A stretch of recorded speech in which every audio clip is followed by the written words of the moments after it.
Dr. Tim Nicholl here with Maximize Chiropractic.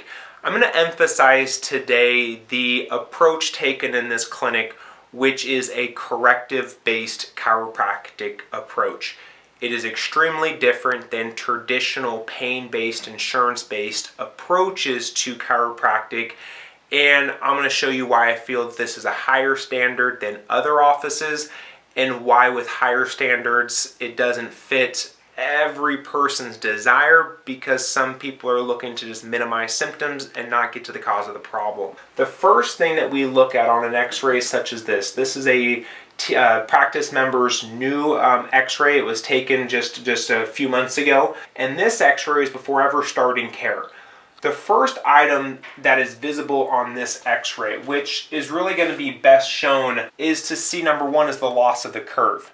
We should see a C-shaped curve. And a C-shaped curve, if you zoom out just a little bit, would look something like this. Whereas you look at this X-ray, the spine is reversed and it looks like this. Now when a patient comes in with a spine like this, it will help the office understand where the problem is. Very obvious. Degeneration, arthritis right there. There is also an obvious change in the curve from right here. It's not straight, but most importantly is the results of its lack of movement. When the chin's brought to the chest, when it looks up towards the ceiling, there is lack of normal movement and momentum. With this, once an X-ray is taken, there is a care plan that's laid out. The care plan is based off of the problems described in the patient history. It is then followed through by identifying the subluxation patterns on the spine, and then it is ultimately created to give an individual approach to a very standardized focus of improving the structure and function. A post X-ray is then taken, and for this member, it was 90 days after. When we focus at the X-ray on the left versus the X-ray on the right, 90-day post X-ray, there is not a great significant change in the structure, but the structure was not focused on being improved within just 90 days. You can see a small improvement, less of a drastic reversal on the right one, but the focus is restoration of movement. When you look comparatively at the motion, you're going to see more motion on the new X-ray, less motion on the original X-ray. When we look at the motion and extension, more motion on the new X-ray, less motion on the old X-ray. The purpose of restoring motion is that if the joints are breaking down due to lack of movement, we need to incorporate motion before we actually focus on structure, which is the emphasis of that curve. When you lose vascular blood supply, which is the hydration to the joint as a child, during adult age, you depend on motion. You move or you lose it. You've heard people say this. Focusing chiropractic is the same thing. So with the improvements of motion 90 days post, you still see the problem though, is if you don't improve the structure, what's going to happen is that the problem will result further. This third X-ray is the X-ray taken at a 9-month period after the onset of the original X-ray. Here's the thing. You notice the improvement in structure.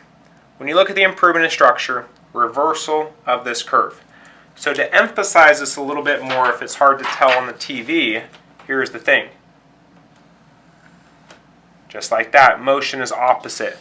You bring that down, new X-ray, it's going backwards. Backwards good, forward bad. When we look at this though, here's the focus. Now the spine is restored. This is the individual's corrective potential. They're not going to be emphasizing more and more structure, more and more function. So at a certain point, just like with braces and retainer, the spine is as straight as it's going to get. However, when we look at the new X-ray, there's always underlying improvements. And with this member, what we see at the greatest is that when we look at the spine, what we want to emphasize here is problems like this. Back of the bone right there, back of the bone right there, back right there. When you have problems like this, that's ligament damage. That ligament damage will be improved over time, and that's exactly why we focus on wellness-based care. When we look at the focus and paradigm of a corrective-based approach, every member's focus is individually based. We're looking at correcting the underlying problem. Once the problem is identified and corrected, we then focus on maintenance. You've got to maintain what you've already improved. Once the maintenance shows correct plateau or resolution of the improvements, then we focus to wellness-based improvements. If an individual does not take time to focus on the wellness side of healthcare, they will be forced to make time to focus on the illness or pain-based side. So the focus of this is that in a corrective-based approach, there is a time length that is different for most, anywhere from 6 to 12 months to sustain changes.